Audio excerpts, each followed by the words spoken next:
بسم اللہ الرحمن الرحیم۔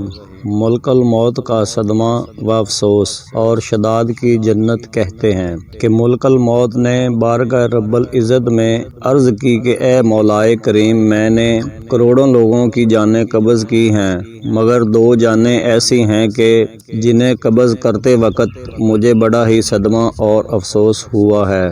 میں نے تیرے حکم کی تکمیل ضرور کی، مگر نہایت ہی دکھ کے ساتھ، اور وہ دو ایک ماں اور ایک بیٹا تھا۔ واقعہ کچھ اس طرح ہے کہ ایک جہاز غرق ہو گیا تھا اور ایک عورت اپنے شیر خوار بچے کے ساتھ ایک تختے کا سہارا لینے میں کامیاب ہو گئی۔ تختہ دریا میں بہہ رہا تھا اور ماں اور بیٹا اس پر سوار تھے۔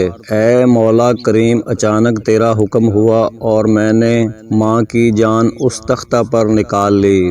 میرے لیے پریشان کن بات یہ تھی کہ ماں مر چکی ہے، اب بچے کا کیا حشر ہوگا۔ بچہ ایک ٹوٹے ہوئے تختے پر سوار ہے اور تختہ پر پانی کی لہروں کے تھپڑے کھا رہا ہے جو کسی وقت بھی کسی تیز لہر کی زد میں آ کر الٹ سکتا ہے۔ بچے کے لیے نہ خوراک کا انتظام ہے نہ کسی مگر ان کا بندوبست ہے۔ دریا کے کنارے دھوبی کپڑے دھو رہے تھے، اچانک کسی کی اس بچے پر نظر پڑی تو تختے کو کھینچ کر لائے۔ بڑے حیران ہوئے کہ ماں مر چکی ہے، بچہ بے یار و مددگار تختہ پر زندہ سلامت موجود ہے۔ وہ لوگ اس بچے کو اپنے سردار کے پاس لے گئے۔ سردار بیچارہ بے اولاد تھا۔ سردار خوبصورت بچہ دیکھ کر اس پر اس کا دل آ گیا اور سردار نے بچے کو اپنی نگرانی میں لے کر اسے اپنا بیٹا بنا لیا۔ یہ بچہ 8-9 سال کی عمر کا تھا کہ اپنے ساتھی بچوں کے ساتھ کھیل رہا تھا۔ اتنے میں بادشاہ وقت کی سواری کی آمد کا شور اٹھا۔ سب لوگ ادھر ادھر بھاگ گئے مگر یہ بچہ سڑک پر اکیلا کھڑا رہا۔ بادشاہ کی سواری گزر گئی، اس کے پیچھے اس کا عملہ پیدل آ رہا تھا۔ ان میں سے ایک سپاہی کو راستے میں سے سرما کی ایک پڑیا مل گئی۔ اتفاق سے اس بچے کی نظر بہت کمزور تھی اور سرما کی اسے بہت ضرورت بھی تھی، لہٰذا اس نے وہ سرما بحفاظت اپنے پاس رکھ لیا۔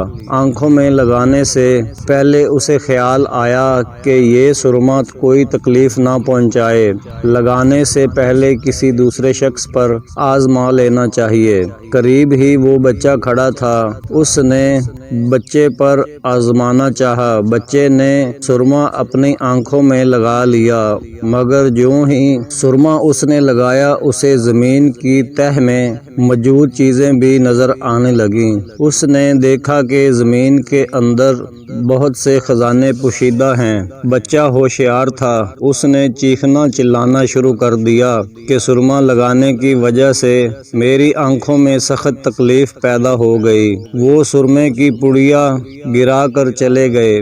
بچہ سرما کی پڑیا اٹھا کر گھر پہنچا اور خوشی خوشی باپ کو سارا قصہ سنایا۔ سردار بڑا خوش ہوا۔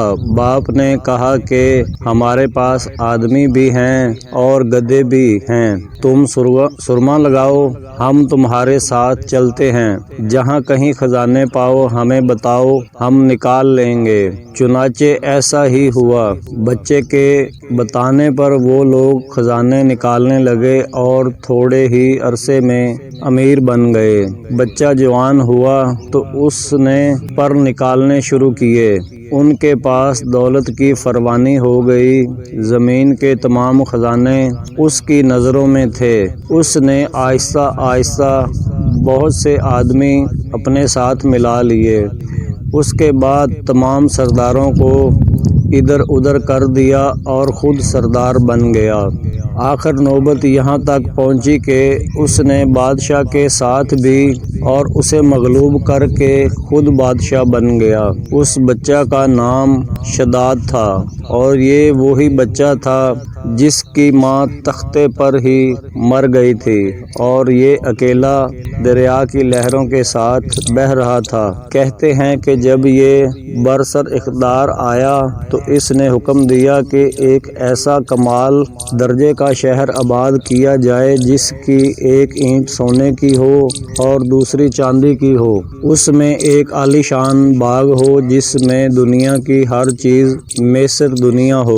جب وہ شہر ہر لحاظ سے مکمل ہو گیا تو شداد نے ارادہ کیا کہ جا کر اس شہر کا نظارہ کیا جائے۔ چنانچہ وہ شہر کو دیکھنے کا ابھی وہ دروازے تک ہی پہنچا تھا کہ ملک الموت کو حکم ہوا اور اس نے وہیں اس کی روح قبض کر لی۔ اسے اتنا موقع بھی نہ دیا کہ اپنے بے مثال باغ کو ایک نظر دیکھ سکتا۔ ملک الموت نے کہا کہ اے مولا کریم، اس شخص کی روح قبض کرتے وقت بھی مجھے نہایت ہی صدمہ پہنچا کہ وہ شخص ہر چیز تیار کر کے اسے دیکھ بھی نہ سکا۔ اللہ تعالیٰ نے فرمایا یہ وہی بچہ ہے جس کی ماں تختہ پر مر گئی تھی اور اس پر تجھے ترس آیا تھا۔ اس بچے نے بڑے ہو کر نافرمانی کی، خدا کے حکم سے بغاوت کی اور سرکشی اختیار کی، مگر ہم نے اسے خود ساختہ جنت میں قدم رکھنے کی مہلت بھی نہ دی اور اسے باہر ہی ہلاک کر دیا۔